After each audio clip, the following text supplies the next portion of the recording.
Ooh. Oh my God. That's a very good question, Michael. Michael, what are your top 3 non-musical theater songs that seem like they belong in a musical?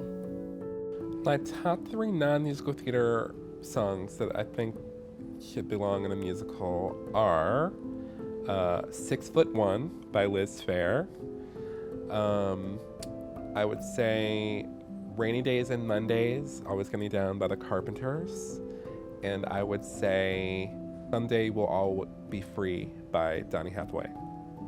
Renee, what's your favorite line from a piece of poetry or prose? Oh, I know what it is, but I need to go get it. Can I go get it? Michael, I understand that for you, storytelling is a central value. And I, who am a nonfiction writer, I also have the same need, the same interest, the same central motivation, which is to tell a story. And when you're writing nonfiction, that's not so easy to identify, to know, you don't have an easy plot to follow. You have to make a plot out of the structure of the piece you're writing. And I guess that's it, essentially. You have to make a story out of the structure of the musical, I guess, that you're writing. And I wonder how you go about that. I find that the main units of storytelling in musicals are the songs themselves. So those are like mini structures within a sort of uber structure. And so those songs, for me, become the way forward and the sort of first act, second act, third act of any story structure that I'm making. And so I find those just by sort of going line by line, by thinking about characters, what they want, what their obstacles are, and whether they are able to get past those obstacles or not. So those songs become the sort of mini structures, and then the progression of those mini structures becomes the uber structure.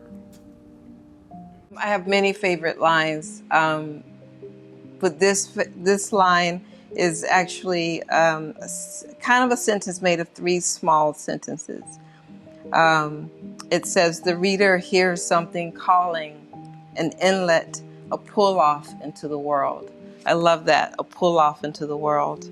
This is from Danielle Vogel's Between Grammars. Natalie, what frightens you more than anything? I think losing stability frightens me a lot. As an artist, as a person who I was, terrified for a very, very long time of things possibly kind of going under and being shifted under my feet due to immigration for a very long time, both because of my mother and because of my husband. I'm always worried about that. That's what frightens me. Can you talk about the ways in which the page and the stage resonate for you as respective spaces? How do you experience them? Are they static, commotional, always already in motion? How are they different? How are they similar? The page and the stage for me are very different because one is much smaller than the other, and yet both of them are a reflection of one another, and they have different scale to them. And so I feel like I approach both of them in the same way, from like a place of inquiry and of discovery.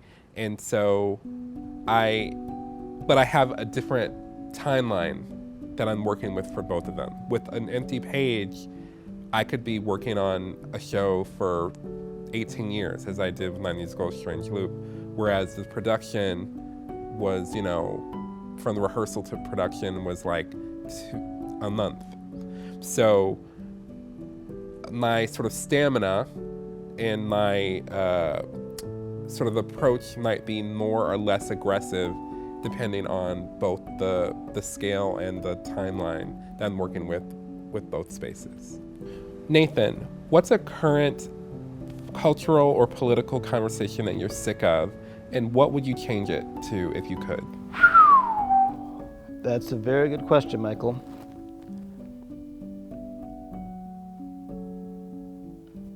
Okay, I have one. I think I am growing sick of the conversation about critical race theory, as I'm sure a lot of people are these days. I think that, like a lot of things, it's become a conversation about something else. It's become a touchstone to have conversations about a thing that isn't it. And I might even say that I'm sick of the way we talk about race, politically speaking, or sort of in large social platforms or broadcast platforms.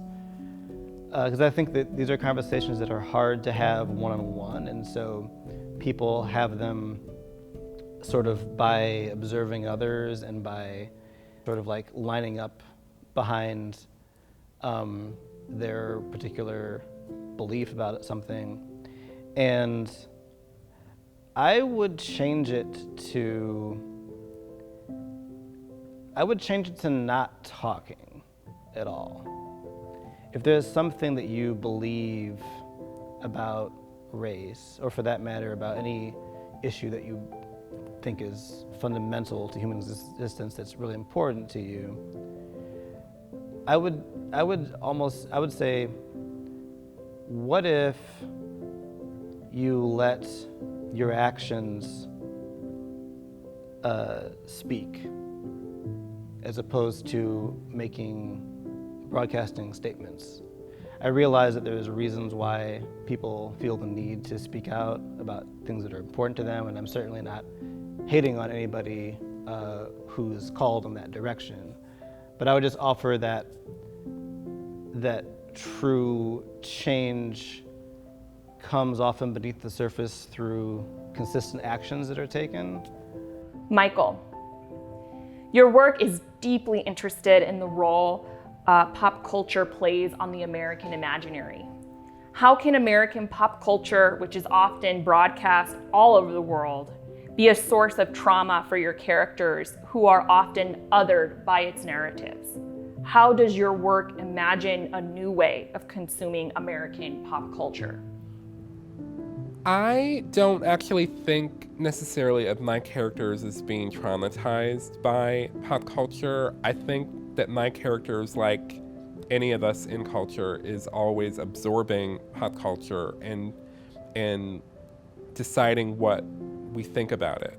And so my sort of approach to pop culture's impact on my characters is that they sort of take the power of it into themselves.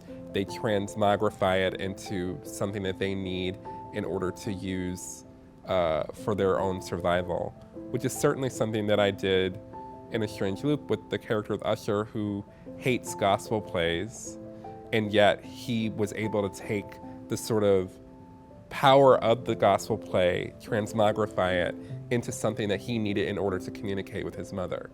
And so I feel like I do that all the time with, forms of pop culture that I don't like, is that I figure out what I don't like about them, and then I satirize them or skewer them, mercilessly. But I have to understand the form of it in order to be able to do that. And once I do that, I can sort of find a new power from the skewering.